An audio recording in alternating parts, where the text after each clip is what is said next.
The silence of the pure. In a world dominated by constant noise, what becomes of those who simply wish to live in peace with their thoughts, embracing silence? Our contemporary society seems to value only those who shout the loudest, who scandalize, who mock others with sharp wit and cruel humor. Yet there exists a certain type of person who moves through this chaos like a silent vessel. They are not weak, though the world insists on labeling them as such. They are not cowards, though their refusal to participate in collective mockery suggests to common eyes some kind of fear. They are simply souls who have chosen to inhabit a different reality, even when surrounded by the deafening noise of contemporary cynicism. The literary character Alyosha Karamazov embodies this archetype of the silent innocent. The third son of a vulgar and morally decadent father, raised amid degradation and abandonment, he emerges from Dostoevsky's pages like an improbable flower growing through concrete. His presence is disconcerting precisely because it defies the logic of resentment. How can someone with so many reasons to hate carry so much compassion? How can someone who witnessed such sordidness preserve such purity? If we were to transport Alyosha to the 21st century, he would be that young person who doesn't participate in cruel jokes in message groups, who doesn't share humiliating content that goes viral, who doesn't surrender to the temptation of destroying reputations with a witty comment. In a culture where mockery has become almost a social obligation, proof that one is tuned in, compassionate silence is viewed as a failure, as inadequacy. It is this refusal to belong that most disturbs those who make mockery their comfort zone. What makes some souls resist the contagion of collective cruelty? For Alyosha, Dostoevsky reveals a luminous memory, the image of his mother kneeling before an icon, praying with her small child in her arms, bathed in light entering through the window. This image, half dream and half real recollection, deposited in the child's soul a contact with something transcendent that never abandoned him, even during the hardest years that would follow. Childhood leaves these marks, positive or negative, that accompany us like underground maps. Contact with goodness, with the sacred in early childhood, can influence the soul forever. Even when the intellect later questions, doubts, or rejects, that first experience remains like an invisible anchor, a north that guides when all compasses fail. Alyosha grew up amid provocations. His peers criticized his gentleness, mocked his modesty, his refusal to participate in the small cruelties that constitute the rite of passage for adolescent males. The natural celibacy he demonstrated, not as repression, but as a positive choice, was seen as proof of his strangeness. How could a healthy young man not be interested in the same things that interested others? What his colleagues didn't understand, and what many of our contemporaries also don't understand, is that there's a fundamental difference between containment and repression. The first is a conscious choice based on values. The second, a fearful rejection based on prohibitions. Alyosha didn't avoid pleasures out of fear, but because his gaze was fixed on something that attracted him more. The mockery directed at the pure reveals something interesting about collective human psychology. Why does the presence of someone who has opted for another path bother us so much? Why do we provoke those who, without judging anyone, have simply chosen a life different from our own? Jung helps us understand. The presence of the innocent activates our own shadow. We see in them everything we have repressed, denied, or abandoned in ourselves. Our contemporary culture has elevated sarcasm and irony to the status of supreme virtues. On social media, mockery is the currency. The more acidic the comment, the more applause it receives. We've developed a collective allergy to sincerity, vulnerability, any expression of feeling that doesn't come packaged in protective layers of cynicism. Someone who presents themselves without this armor is immediately seen as naive, gullible, foolish. Adjectives that have transformed into the worst possible insults in a society that values cleverness above integrity. Being pure today, as in Alyosha's time, requires a courage that few recognize. It's easier to go with the flow, participate in the cruel joke, pretend we don't care. To show that something affects us, that we genuinely care, that we take values like compassion and respect seriously. This truly requires a kind of bravery we rarely celebrate. Let's observe for a moment the young person who refuses to participate in someone's virtual lynching, even when all their friends are engaged in it. Who doesn't share the humiliating video, even when doing so would cost them likes and popularity? Who defends the colleague who is the target of bullying, even knowing they might be next? These are the everyday incarnations of Alyosha. People who, often without any specific religious motivation, simply cannot betray their own conscience to obtain social acceptance. What stands out about this type of resistance is its non-ostentatious nature. There are no grandiose demonstrations, no loud protests or inflammatory speeches. There is only the silent refusal to participate in what the conscience identifies as wrong. It's a type of courage that doesn't seek medals, that frequently passes unnoticed by the official records of history, but which sustains, like invisible pillars, the very possibility of an ethical humanity. The moral psychology of this type of personality is intricate. It's not about superiority or arrogance. On the contrary, many of these silently ethical people are profoundly humble. Nor is it about escaping reality.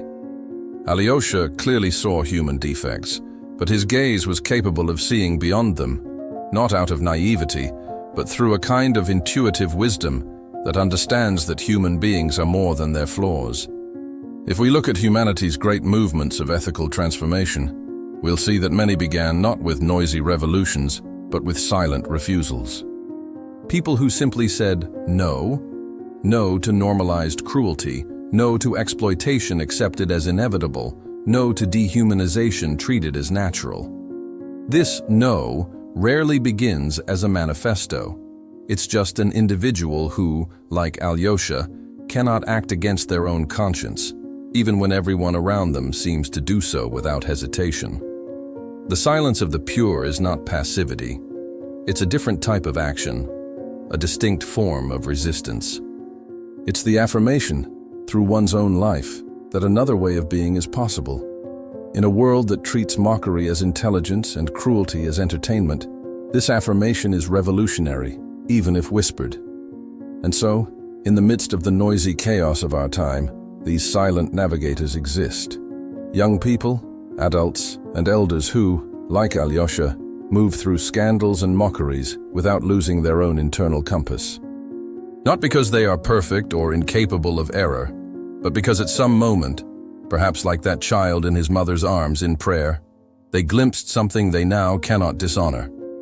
Something worth more than the momentary approval of mockers.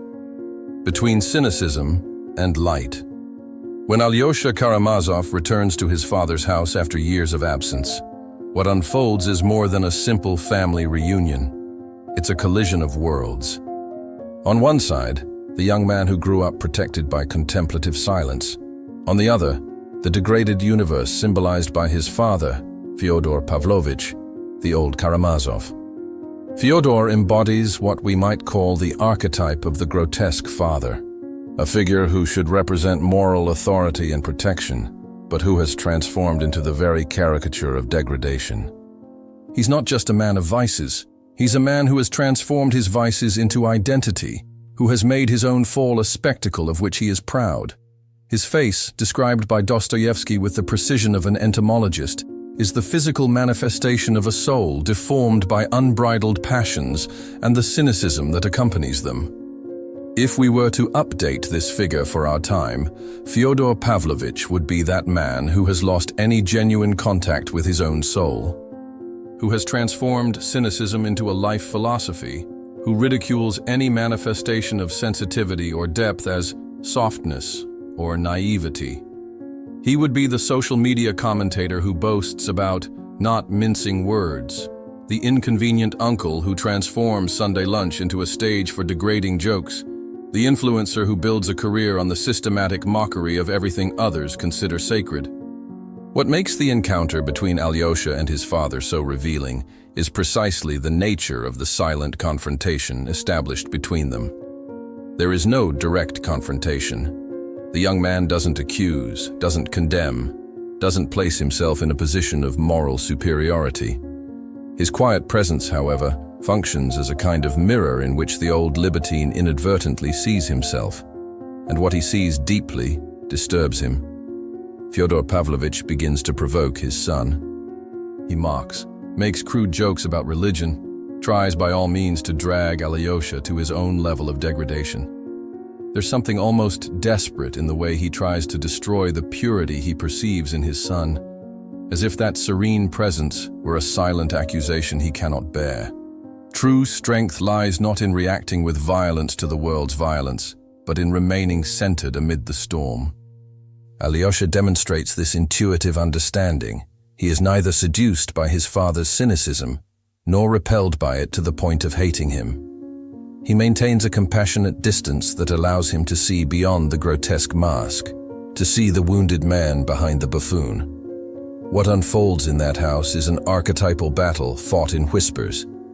The confrontation between cynicism that prides itself on seeing the world as it really is, and the contemplative soul that perceives deeper realities beneath the visible surface. Between the man who transforms everything into a joke to avoid facing the tragedy of his own existence, and the young man who accepts mystery and suffering as integral parts of life. It's no coincidence that Fyodor mocks. The target of his irony reveals what most deeply threatens him. Those who have opted for a life of contemplation represent everything he didn't have the courage to seek. An existence with meaning, a connection with something that transcends immediate pleasures, an inner peace that no bottle of cognac can provide. Alyosha's choice for an inner life is not an escape. It's a direction. It wasn't born from fear of the world, but from a positive attraction to something he perceived as true. This is a crucial distinction that our materialistic age frequently fails to grasp. We see any movement toward interiority, contemplation, silence as an escape from reality, without considering that perhaps these people are precisely seeking a deeper reality than what is offered by the agitated surface of daily life. The contemporary young person who chooses a similar path faces analogous misunderstandings. If they opt to spend a weekend in retreat instead of at a party, they're seen as antisocial. If they prefer silent study to the agitation of social networks, they're considered outdated. If they seek meaning in contemplative practices, they're labeled as naive or fanatical. Our hyperactive and hyper-connected culture develops a peculiar discomfort with anyone who doesn't seem to constantly need external stimuli to feel alive. The confrontation between father and son reaches its revealing climax when Fyodor, in a moment of rare vulnerability, questions, "Perhaps the devils will drag me away. Who will pray for me?" It's the voice of the ego in collapse. The involuntary confession of a man who, behind all his bravado and mockery, feels the emptiness he has created around himself. Who realizes, even without fully admitting it, that his unbridled freedom has built its own prison. What this moment exposes is the secret fragility of all cynicism. Behind the apparent strength of one who isn't deluded, who has no illusions, often hides a profound terror of abandonment, insignificance, meaningless death. The cynic mocks what he secretly most desires, the possibility of meaning that transcends the absurdity he so loudly proclaims. His very mockery is a disguised cry, a plea for help packaged in sarcasm. Young Alyosha intuitively understands this. That's why he doesn't react with indignation to the provocations, isn't offended by the blasphemies, doesn't allow himself to be dragged into the dynamic of attack and defense that his father tries to establish. His silent response reveals wisdom that goes beyond words, the understanding that the true battlefield isn't in arguments, but in the depths of the human soul. There's something profoundly contemporary about this confrontation. We live in an era that has elevated cynicism to the condition of superior intelligence, distrusting everything, mocking others' idealism, proclaiming that deep down it's all self-interest has become a mark of intellectual sophistication. We've built a culture that rewards the disenchanted posture, that treats hope as naivety, that sees in spiritual seeking only self-deception or hypocrisy. Against this tide arise the modern Alyoshas, people who, without fanfare, choose a different path. not out of moral or intellectual superiority, but from an inner necessity they cannot ignore, who perceive, like young Karamazov, that true power lies not in dominating others with sharp words, but in remaining faithful to one's own conscience, even when it means being alone. This kind of silent resistance demands a peculiar type of courage, not that which expresses itself in public confrontations, but that which manifests in private consistency, in gentle refusal, in perseverance without ostentation. It's the courage of one who knows they will be misunderstood, ridiculed, perhaps even excluded, but who still cannot betray their own inner truth. What contemporary society frequently doesn't understand is that this choice for contemplation, for silence, for inner seeking doesn't represent a rejection of the world, but a different attempt to engage with it. It's not escapism, but a search for a more solid foundation from which one can truly serve others. Alyosha doesn't abandon his chaotic family. On the contrary, he becomes the only one capable of really seeing them beyond their masks and self-destructive behaviors. Here lies a paradoxical truth that Dostoevsky captured with precision. It's often the contemplative, not the noisy activist, who develops the deepest capacity for effective compassion, because they've learned to see beyond appearances, to listen to what isn't said, to perceive the pain behind aggression. Recollection, when authentic, doesn't produce indifference to others' suffering. It sharpens sensitivity to it. The impossible dialogue between Fyodor and Alyosha, one talking non-stop, the other responding mainly with his presence, reflects a greater impasse in our civilization. Between a modernity that has transformed everything into merchandise, including mockery, and the perennial search for meaning that transcends consumption and spectacle. Between the deafening noise that tries to drown existential anguish and the silence that allows one to face it directly. In a world where everyone seems to shout to prove they exist, Alyosha's quietude represents a different form of affirmation, not of the ego and its incessant needs, but of the soul and its search for something permanent amid the constant flow of sensations. It's not weakness, as his father would like to believe. It's a strength of a different order, which the old libertine simultaneously despises and secretly envies. The solitude that saves. After the tumultuous reunion with his father, Alyosha seeks a moment of recollection in a place loaded with personal significance, his mother's grave. This silent pilgrimage to a past he barely knew directly, but carries within himself as a luminous scar, represents a crucial point in his journey. It's the moment when he faces not only the memory of the wounded feminine symbolized by his prematurely deceased mother, but also the ancestral pain that seems to run through his entire family lineage. The scene is eloquently silent. There are no dramatic laments, no elaborate speeches, just the contemplative presence of a young man before a tombstone, carrying questions for which he knows there will be no verbal answers. There's an almost liturgical quality to this moment, a reverence that transcends religious formalities and touches something primordial in human experience. The confrontation with our origins, our finitude, with mysteries that no rationality can completely dissipate. The healing process begins when we descend to the unconscious with humility. This visitation to the maternal tomb symbolizes, in profound psychological terms, exactly this movement. It's the conscious ego recognizing that it needs to bow before greater realities it doesn't control. It's the rational mind accepting that there are truths that can only be apprehended intuitively, through a surrender that logic alone cannot provide. This is not an escape from the world and its problems. It's a deeper dive into reality, a search for inner tools that will allow him to face life with more wisdom and compassion. If we were to transport this journey to our days, we would see the young person who abandons inflated ambitions, the permanent digital stage, the constant and exhausting comparison with others, who opts to cultivate an inner garden instead of displaying an impeccable facade, who chooses silent authenticity instead of continuous performance. Not necessarily becoming religious in the institutional sense, but certainly seeking a sacred dimension in existence that contemporary materialism cannot offer. This choice raises a fundamental question. What is, after all, true human greatness? Our culture celebrates stardom, ostentatious wealth, influence quantifiable in followers and views. We measure a life's value by the noise it produces, the space it occupies, the attention it attracts. Within this logic, Alyosha's silent trajectory would seem an admission of failure.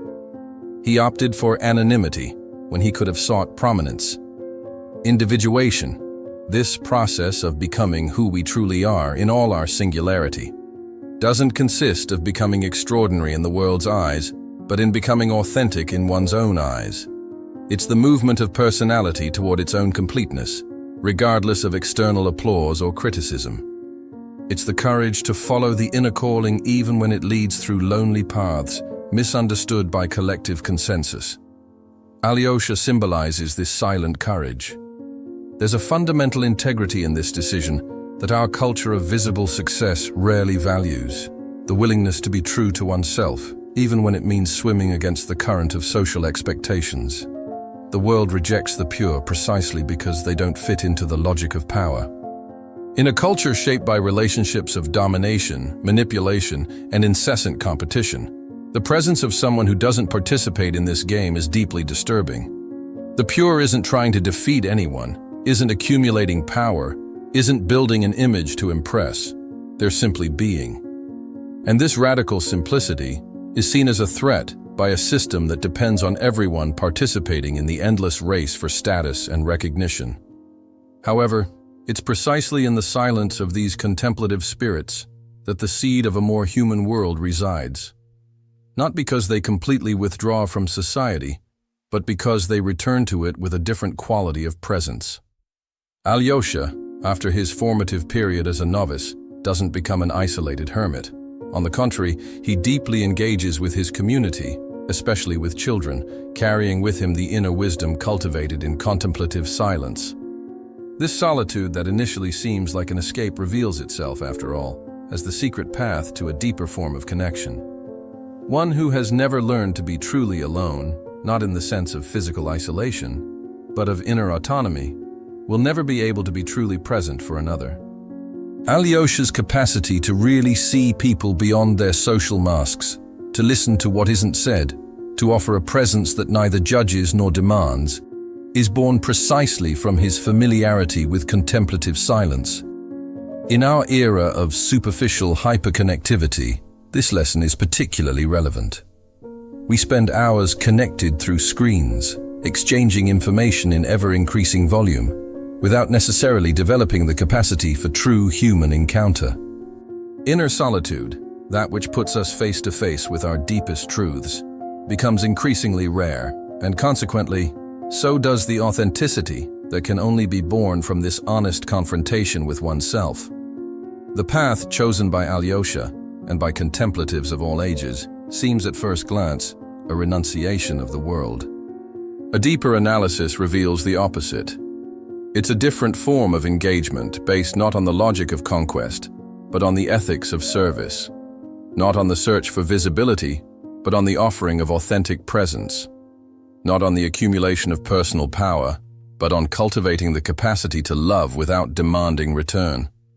This solitary trail that leads to true human connection isn't easy. It implies facing fears and inner shadows that are more easily avoided in constant distraction. It requires the courage to remain silent when the whole world shouts, to look inward when everyone looks outward. It demands the willingness to be misunderstood, perhaps even rejected, for not participating in the games of power and appearance that structure much of social relationships. What makes Alyosha's trajectory so moving and so disturbing for those who have settled into mockery is precisely his refusal to give up on the possibility of authentic goodness in a world marked by cruelty. Not a naive goodness that ignores evil, but one that sees it clearly and still chooses another path. Not out of moral superiority, but out of fidelity to his essential nature. Contemporary society has developed a peculiar allergy to this kind of goodness without calculation. We've become so accustomed to looking for ulterior motives in every gesture, to suspecting hidden motivations in every offer of help, that the simple possibility of someone acting out of genuine compassion seems almost unbelievable.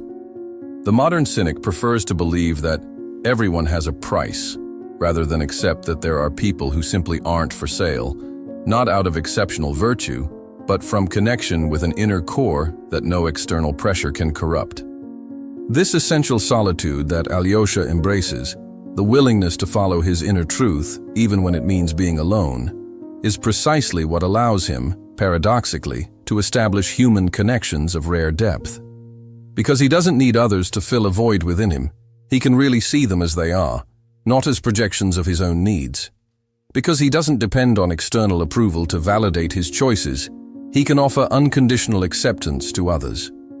We face a fundamental paradox of human existence. One must learn to be alone to really learn to be together. It's necessary to cultivate a strong inner center, to be able to offer a presence that is neither needy nor invasive. It's indispensable to make peace with one's own silence to be able to truly listen to another. Alyosha's contemplative solitude doesn't distance him from humanity. On the contrary, it's the path that leads him to a deeper and more compassionate understanding of what it means to be human. This secret path to greatness isn't celebrated in headlines or rewarded with applause.